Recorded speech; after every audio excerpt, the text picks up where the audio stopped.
Hi, I'm Felix, and I'm Savior Responsibility. Hi, I'm Holly, and I'm Savior Irresponsibility? Wait, how does this make sense? How is this a binary coin?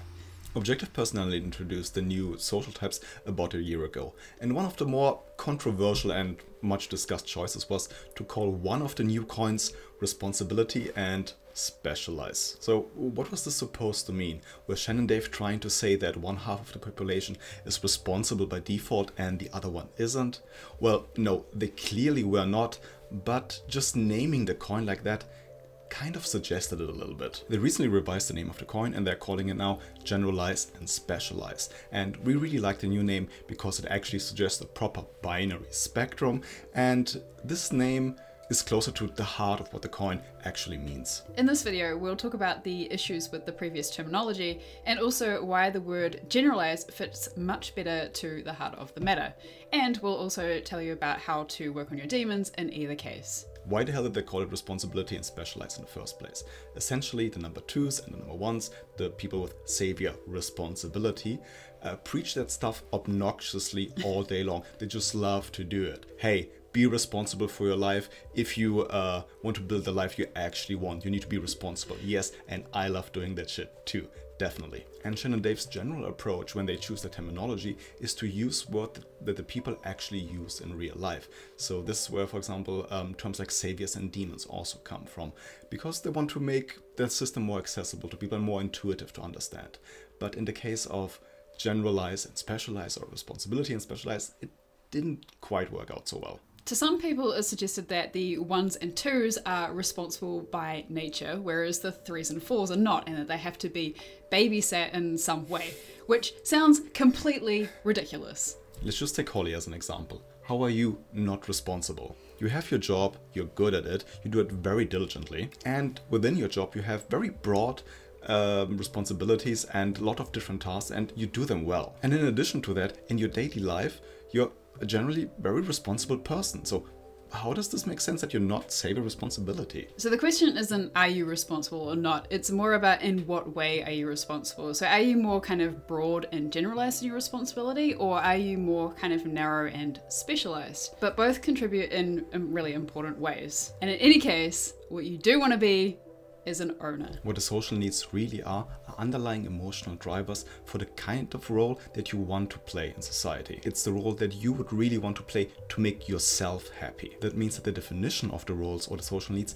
cannot be about any kind of value statement, because neither role, neither need is good or bad. They're all needed. They're simply different spots on one spectrum and they complement each other. The social needs are about how you naturally prefer to be responsible. It doesn't matter if you're a generalist or a specialist. You could be responsible or irresponsible in either case. What you really want to do is own your role, however generalized or specialized you are. And owning means to get done whatever you're responsible for. It means that you stay until the very end, until the job is done. Now, what is Specialize? So people with Savior Specialize are constantly searching for their purpose, their specific role in society that they can fulfill to the best of their ability. It's something that is their passion and something that makes them really want to get out of bed and do every single day. They are driven by this. Now for the number 3s, this is the main driver, but for the number 4s, it comes second after their need for community. The specialists will naturally think in specific categories for work. Now this might be like a literal technician or a writer, but whatever they do or whatever hat that they wear, the job feels very real to them, whereas it's just a means to an end for the generalists. Depending on someone's OPS type and the role in which they feel comfortable in, it might be either very broad or very specific. Now, in my case, my current job is very number 2-like. It's quite broad in that I don't have specific responsibilities or like a specific job description, more or less. And I find myself running around doing anything and everything, which I am happy to do. Now this works really well for my OP savior functions, which are TE and NE. That just fits really well because I'm constantly running around looking at what everyone needs doing, and I just help them with it. That's my job. Now my previous boss, who initially hired me for my current role, she saw me as her kind of second in command, which would be a number 2.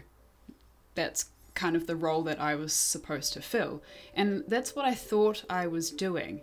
And it wasn't until after she left and after I got my social type back that I realized I wasn't actually doing the number 2 role.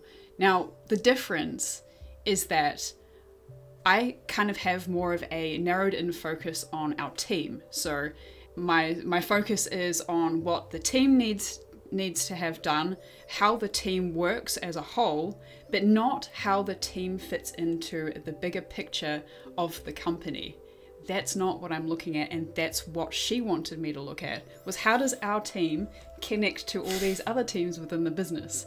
And my brain just naturally doesn't work like that, despite having extroverted saviors. The underlying drive is number 3, as I experience it, is that my job is my identity. I've always felt the desire to tie my identity to what I do. So I need to do the job, I need to do it well, and I need people to feel like they can trust me to do my job, which fortunately I currently have, so I feel satisfied in my job. Now, I do realize that part of me wanting to tie my identities to something, it does kind of relate to me having if I last, and I'm looking for something that I can tie my very movable identity to, but ultimately I am still looking for my purpose in life. In contrast to all that, what does Savior generalize? For the generalist, a specific role, like being the technician or the marketer, isn't real. It's a means to an end. What they're really striving for is autonomy, independence, and freedom. And they want to have as much control about their life as humanly possible. For the number 2, this is really the main driver. And for the number 1, it comes second after wanting to be the best version of yourself. And since autonomy and independence are the main drivers, the number 2, or the generalist, needs to be proficient in as many areas as possible. Health, wealth, relationships, you name it, while they don't even have to excel in most of them. The point is, as the name suggests, they really don't care about any specific thing, but about the system as a whole. And that goes when it comes to their own life, but also companies, for example. Viewed from the outside, both of us, me and Holly, lead very similar lives. We both have our normal 9-to-5 job, and we do this YouTube thing as a side hustle, so to speak. But how am I a generalist and Holly is the specialist? Since I was a little kid, I saw having a job really as a means to an end. And I didn't understand it at the time, but what was driving me underneath was to have some kind of broader impact, to serve people, to make the lives of other people better in some way. But it really was never about playing any particular role. I spent 10 years in academia, first studying mathematics and working as a researcher, because I hoped this is how I could have impact on people's future. But inventing new things, for example, and doing new science. But it really left me unmotivated, frustrated, feeling somewhat depressed, because I boxed myself into a very specific role with unfortunately very little impact, because I didn't understand the drives that I had underneath. While I would say, and I think my results suggest the same, that I was good at my job, I was decent at it, I don't think I ever excelled as much in it as many of my colleagues, because I just didn't care enough, I wasn't passionate enough about it. Intuitively, I was always drawn to more information that would give me an edge in becoming more autonomous and more independent. And that in all kinds of areas of life, when it came to my physical and my mental health, when it was about finances, or becoming more confident and actually having the relationship that I wanted. And nowadays, how to use media and have broader impact. But there was one thing I realized working at university and studying that always gave me the most fulfillment and brought the most meaning to my life, and that was teaching. And although I'm blast last, although producing and putting out content is really the hardest thing in the world for me, it's what I love doing the most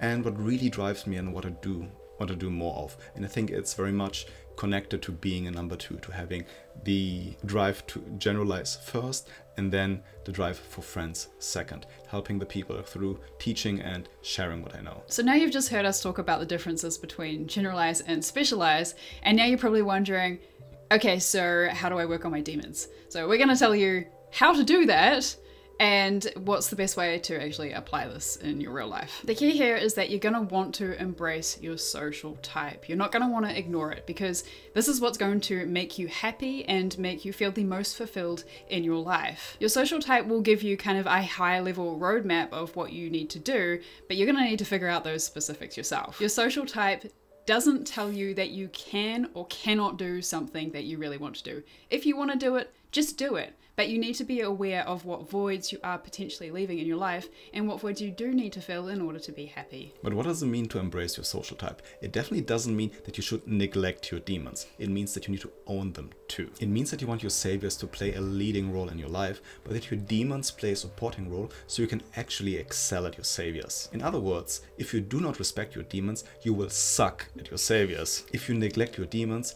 you won't be able to play the role that you want to play actually well. In other words, find the motivation for your demons in your saviors. Your saviors really need the support of your demons, because no one wants a leader who cannot connect to people at all. No one wants a manager who has no clue about a specialist reality. No one wants to hire a specialist who doesn't care about the organization as a whole. And no one wants to be friends with someone who has no self-standards and no self-respect. In order for me to be a good number 3, I needed to actually look at what I wasn't doing and what voids I was leaving. And having Felix around as a daily reminder has actually been incredibly helpful for that reason. In my current job, this has meant broadening my focus to not just what happens within my team, but also within the business as a whole and how the whole business functions.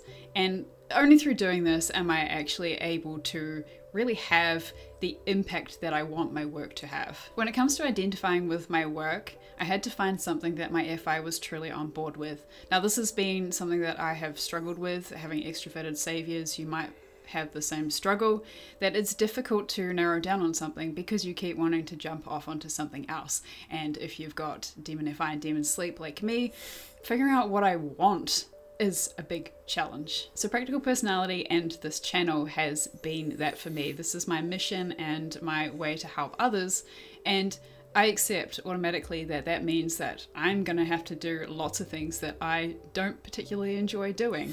I can't just play the typist and the coach. I'm going to have to do the marketing, the sales, probably eventually payroll, which are not things that I'm looking forward to. But because my FI is on board with this thing that we're doing, I automatically accept that this is just a part of the job that I need to do. But by having this top-down approach, I will ultimately, in the end, make a better specialist because I will have a better understanding of how my specific role fits into the bigger picture. How am I dealing with being specialized last? I noticed that one of the hardest things for me to do is to prioritize. And yes, in part that's my OPS type with having feeling last, but I think the other component that makes it hard is having Generalize first. I just want to do so many things at the same time. What helped me was to understand my social type and my natural drives and then to leverage them. So I really want to be autonomous, have an independent life, and I want to serve people and teach. Starting with this in mind, I need to map out some road for me to get there and then look at the skills that I need to follow that road, and then go really step by step and identify the 2, maybe 3 most important skills at a time and only focus on those, because that approach actually gives me a reason and motivation to specialize that is naturally anchored in my drive for autonomy. Having identified the 2 or 3 most important things that I really need to do and focus on right now, I try to have really these multiple things going at the same time. So not just 1, but also not 10. And then I try to focus on these things consistently and do a little bit every day. But it's very helpful to have multiple things going on at a time so I can actually switch when I get bored or when I get anxious. Would I prefer to do even more and switch even more often? Yes, I really would. But what I need to build the life that I want is to have a solid foundation in a few specific set of skills. What we've covered in this video is that responsibility is a spectrum from specialist to generalist, and what social type you are is not based on a value statement. For your own sake, you want to embrace and actually own your role. Owning means leading with your saviors while supporting them with your demons, and find motivation for your demons in your saviors in order to own your role. By the way, I called it the responsibility coin with the 2 sides, Generalize and Specialize, in a video I did in March of last year. So if that isn't amazing predicting, I don't know what is. There's some flex.